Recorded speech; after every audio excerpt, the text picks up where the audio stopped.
Okay, so you just submitted your complaint. So how does it feel?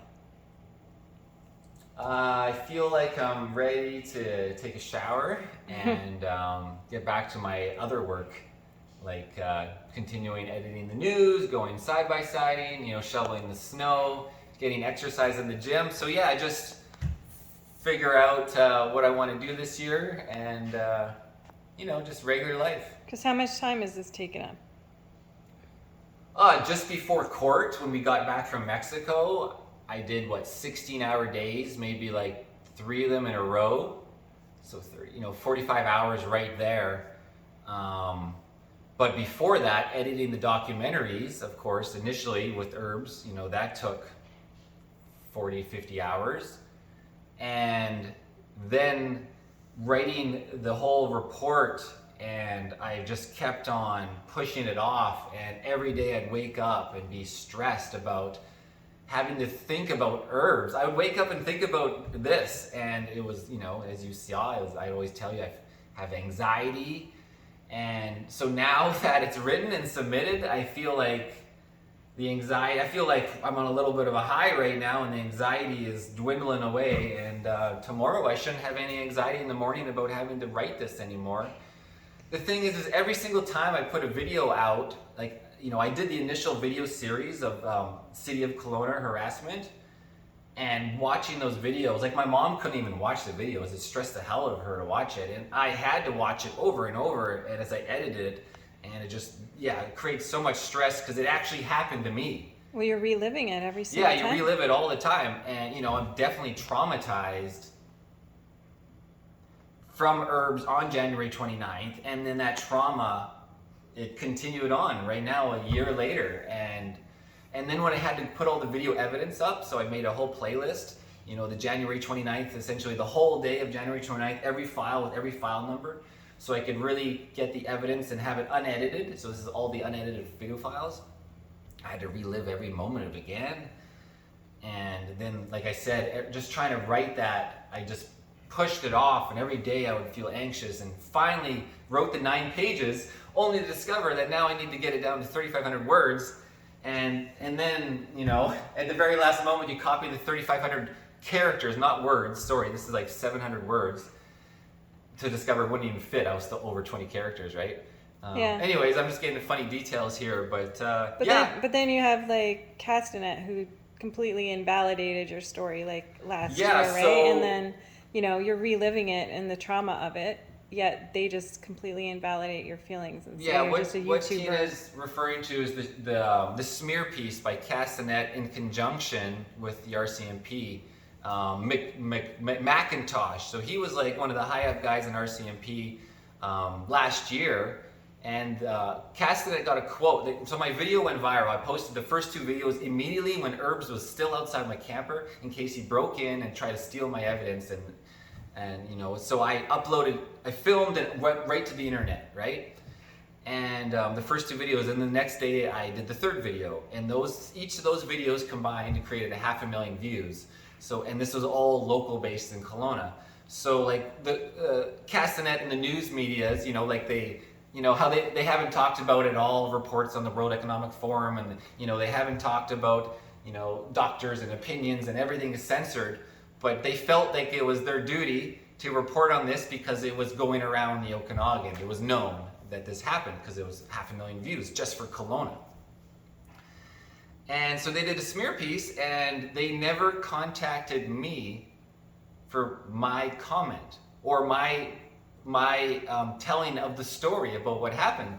They look at the videos going viral, they contact RCMP. McIntosh said that Constable Erbes' actions were professional, and we fully support him. Absolute hypocrisy. I don't know what's the word for it. Delusional propaganda. And that piece links to the first video, or the first 2 videos, or first video, and people read the article saying that Marcel did this to instigate YouTube views. So they said I was there instigating the cop to get YouTube views. And right off the bat, when you release videos on YouTube, I cannot monetize anything when you're arguing with a cop. Anything with like, police and hatred and swear words and all this stuff is not monetized, first of all. I put that online instantly for my protection. Secondly, the piece gave a perspective that I called. I'm like, hey, Kelowna RCMP, can you send me down a Constable Erbes, because I'm trying to make a TV show about police harassment and a police officer being vindictive to me because I was filming the protests and the rallies, and I do independent news, and I've done news in the past about bylaw and RCMP. Anyways, can you send me down the Erbes and make it a show? That's what the piece was stating, the smear piece. But they didn't contact me, and so Ethics 101. So if you go in the journalism ethics for Canada, and not everybody in the world, if they're doing a piece on somebody, they're required to contact that person. And you know, at the bottom of articles, when they never reach the person, they'll say, we reached out for comment to Adrian Dix, but he never got back to us in time before publication, or he said no comment, or he never called us back, or they have their quotations in the comments, right? So I never had the opportunity. So it's just another example of journalism from Castanet and these owned media, Glacier Media, all these things, owned media. And that smear piece, they actually sent a whole bunch of haters towards me. There was a forum on Castanet as well where the hate could go down. And they're sending haters at me who don't even have the ability to articulate, like, well, what's really going on here? They actually believe that I'm wasting the cop's time, and he's not wasting his time and my time and the city's taxpayer dollars, because that's what's happened.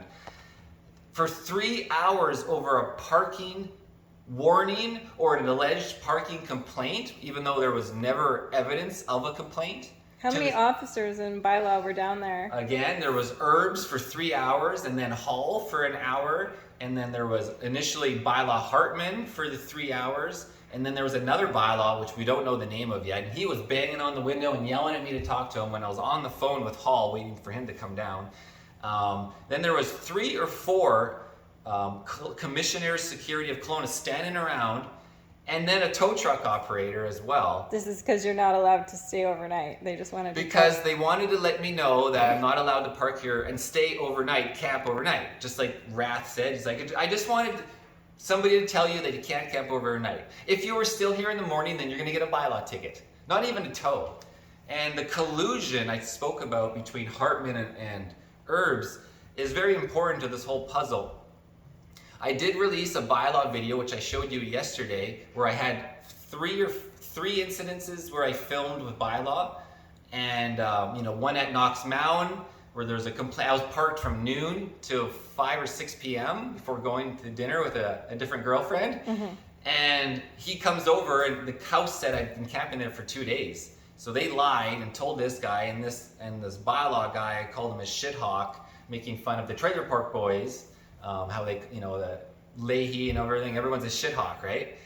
And he was just instigating me unnecessarily. And then there was another house called me. So I had these incidences filmed. I actually had a house called the police on me saying that something suspicious is happening, even though a girlfriend was just parking beside me at the park. And after 11 p.m. Outside on the street parking outside of a park.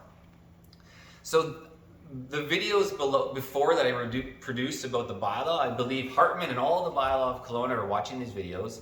And just like all the RCMP of Kelowna have watched the videos with Erbes. Erbes is obviously, you can imagine a lot of those officers in there and Erbes don't appreciate Erbes' actions, and they think it's ridiculous, and he's really bringing down the overall image of RCMP. People like Erbes, who are doing harassment, threats, intimidation, breaking their own code of conduct, right?